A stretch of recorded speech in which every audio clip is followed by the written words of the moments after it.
Ahojte, banán a čokoláda je celkom dobrá kombinácia. Ale banán a čokoláda ako Fanta z Číny. Tak poďme sa na to pozrieť, či to bude také chutné ako banánky v čokoláde. Hádam mi to nevyprsne. No, otvoríme. Už to akože v Číne majú už takéto tie víčka.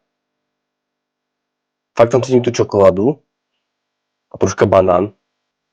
To pripomína rum. Trošička, ty kokos, no som vedavý. Snad sa to neposerem. To vyzerá v pohári. Teraz sa poďme ochutnať.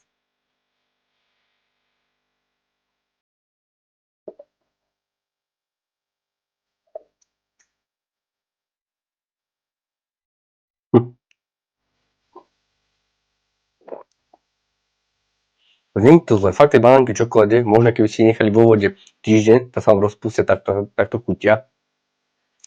To zvláštne, to piť. Jesť je to super banánky v čokoláde, alebo taká banánová roláda v čokoláde, ale piť banán v čokoláde je brutál. Keď zvláštna chuť, nie som zvyknutý to piť, ja dám tomu 6 bodov z 10.